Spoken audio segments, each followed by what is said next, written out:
नमस्कार विद्यार्थियों। मैं कक्षा 12 के गद्य विभाग के पाठ्य 3 काले मेघा पानी दे पढ़ा रही हूँ, जिसके लेखक हैं धर्मवीर भारती। उनका परिचय इस प्रकार है। इनका जन्म 1926 इलाहाबाद उत्तर प्रदेश में हुआ था। इनकी प्रमुख रचनाएं हैं कनुप्रिया, 7 गीत वर्ष, ठंडा लोहा, कविता संग्रह, बंद गली का आखिरी मकान कहानी संग्रह, सूरज का 7वां घोड़ा, गुनाहों का देवता उपन्यास, अंधा युग गीत नाट्य, पश्यंती कहानी कहनी, मानव मूल्य और साहित्य, ठेले पर हिमालय निबंध संग्रह है। इनको प्रमुख सम्मान पद्मश्री, व्यास सम्मान एवं साहित्य के कई अन्य राष्ट्रीय पुरस्कार मिले। इनका निधन सन 1997 में हुआ था। गुनाहों का देवता उपन्यास से लोकप्रिय धर्मवीर भारती का आजादी के बाद साहित्यकारों में विशिष्ट स्थान है। इनके गुनाहों का देवता और सूरज का 7वां घोड़ा पर फिल्म भी बनाई गई थी, जो बहुत चर्चित रही। यहाँ पर इन्होंने एक संस्मरण लिखा है, जो इस प्रकार है।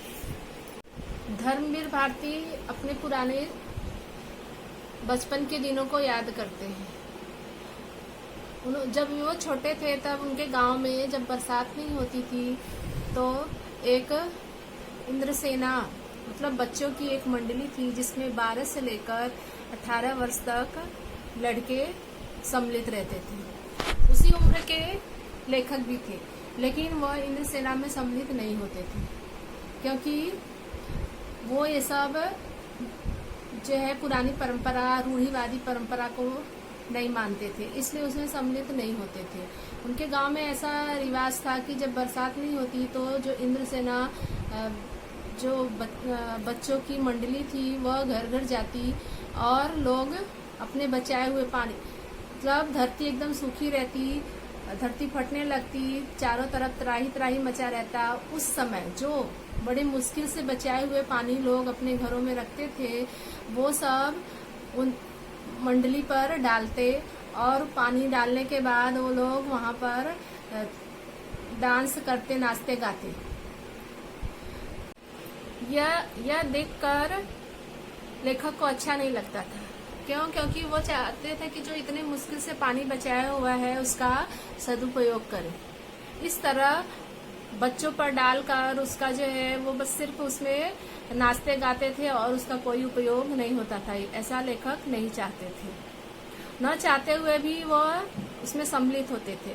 क्यों होते थे? क्योंकि उनके गांव में एक जीजी थी जो लेखक को बहुत मानती थी। जीजी कहते तो थे उनको, लेकिन वो जीजी जो थी वो इनके माँ की उम्र से बड़ी थी, लेकिन वो लेखक को बहुत मानती थी।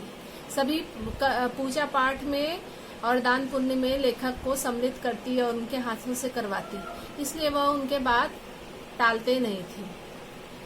और जो है जब वो मंडली, इंद्रसेना की मंडली घर घर जब घूम रही थी, तब लोग पानी डाल रहे थे, तब जीजी ने लेखक को भी बोला कि जो है तुम भी इनके ऊपर पानी डालो। लेखक ने मना कर दिया।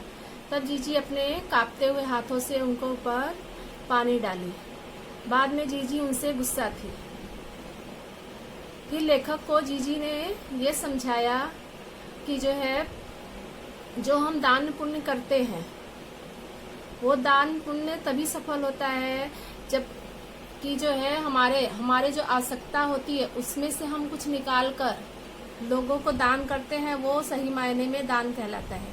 अगर हमारे पास करोड़ों रुपए हैं और उसमें से हम कुछ दान दे देते हैं तो उससे ज्यादा कुछ फर्क नहीं पड़ता। लेकिन अगर कोई आवश्यकता की वस्तु हमारे पास है, हमें उसकी जरूरत है, लेकिन हम अपने जरूरत को कम करके दूसरों को, जरूरतमंदों को वो चीज देते हैं, तब वो सही मायने में दान कहलाता है।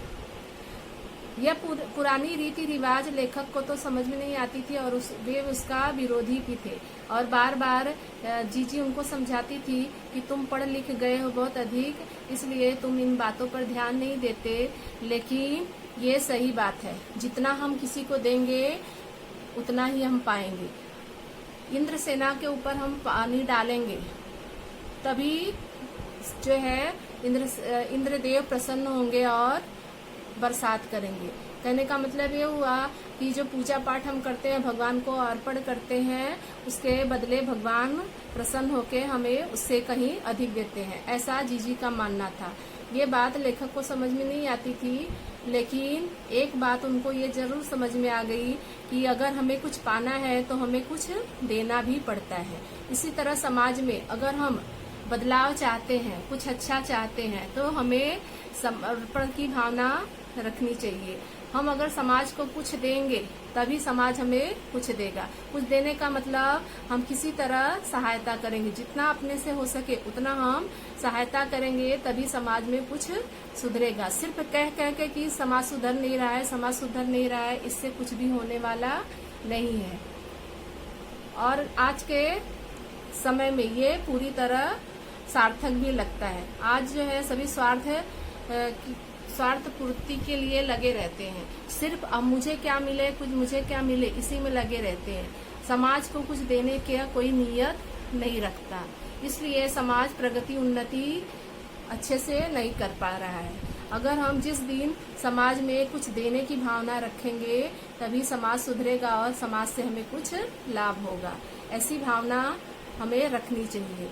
लेखक बचपन के उस समय जो है विरोधी थे, लेकिन जीजी की वो बात आज भी याद करके समाज में कुछ देने की चेष्टा करते हैं।